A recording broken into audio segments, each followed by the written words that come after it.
Kitabu cha Nyakati hii mlango wa 19. Bwana na mdumulira Jehoshafati. Jehoshafati mtawalea Juda akiwa yasalama kwa nyumbani kwa Yerusalemu.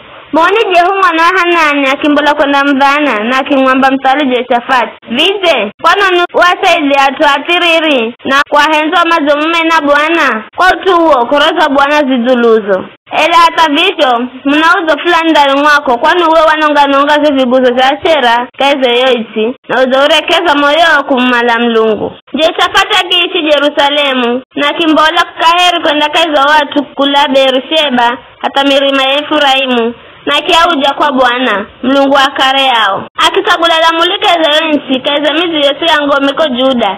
Akiambirwa la mulikukala zimanyirire nago muhendago kwa kukalaka mlamula kwa utoa mdamu. Ela niko utoa Bwana ariha hunga nani wakati wosi mtosaho kesi. Likara magoeni Bwana lamula ni kesi tototo kwani kwa Bwana Mlungu wehu kakuna kugaluza hati hedu pendeleo hedu kuhalaka isi. Kisha kwa Yerusalemu Jehoshafati wasagula seme ya Lawi na Alombi na vito za nyumba ya Israeli mabozo wa muzu kwa utoa sheria ya Bwana kiza malamule kesi na makiu ya Yerusalemu.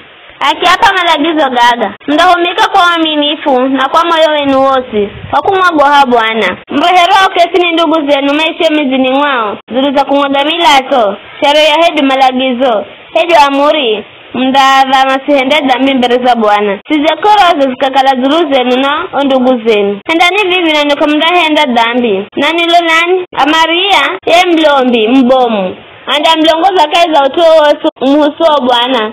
Zebadia mwana Shumaeli kilongozi wa mbari ya Juda. Anda mlongoza kaiza mautugosi ga mhusugo mtawali. Na walaima ndahendaka zera maofisa mbere zenu. Hendani kazi na ujasiri na Bwana na akalahaunga na mahendao mazi.